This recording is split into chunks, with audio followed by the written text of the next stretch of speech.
Let's take a look at the front page of the Sunday Age for you tonight.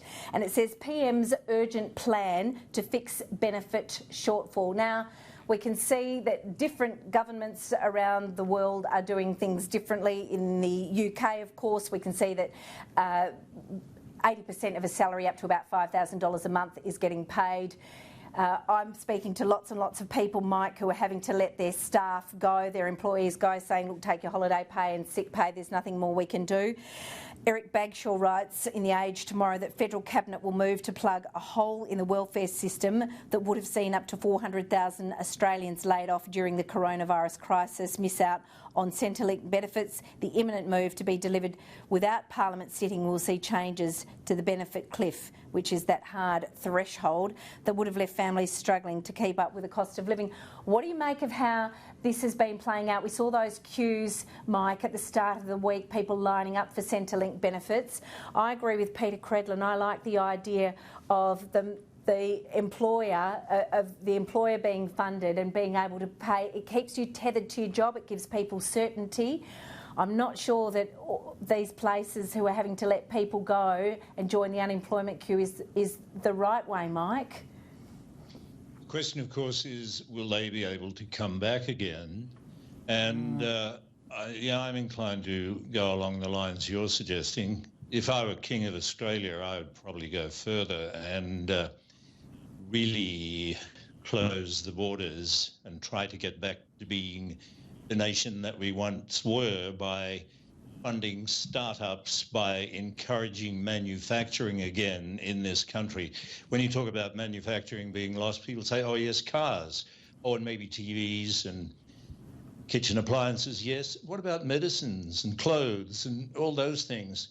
I don't know, it's probably just wishful thinking on my part, but I really believe we were so well equipped from the beginning in this country to be an independent nation who could still trade with others. If we were to put that money into supporting local businesses, really, am I the only one that when they see R.M. Williams decide to give up, and it looks, I'm not saying they're definitely giving up forever, but it looks kind of final the way it's being written up tonight.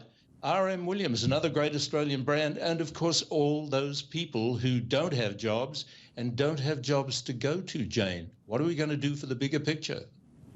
Absolutely. Corinne, what are your thoughts on this? It's been really hard to watch some of that footage, hasn't it? We're now talking about around about the figure of 100,000 people's jobs which have gone. I just don't know what the answer is to this. But putting people onto welfare is no answer. Today we've heard the news about David Jones. It's been one household name after another, hasn't it, this week? One disaster after another nightmare. But their problem, you can understand why they're in this position, because they have to pay the rent. Plus, they don't have any foot traffic. They just don't have any customers. So they're just in a position where money is flying out of the door and not $1 is coming in.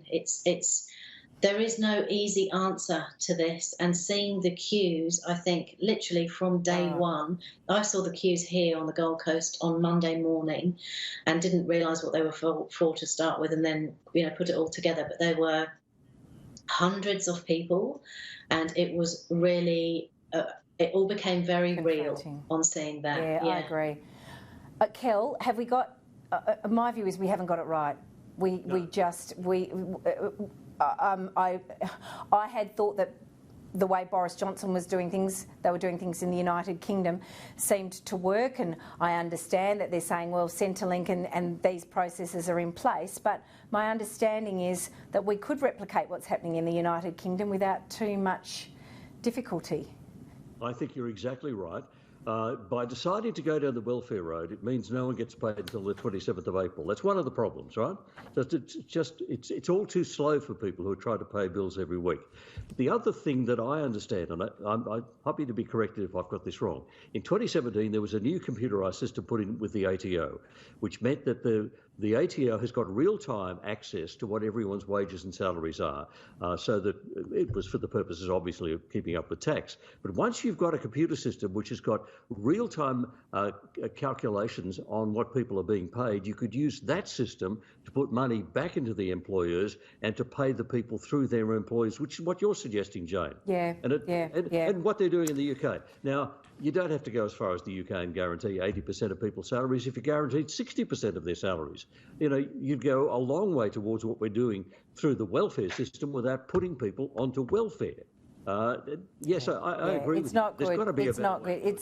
There has to be a better way. And look, again, the government. I understand that the government is, and all governments are doing the best they can. I still can't believe what's happening in Western Australia.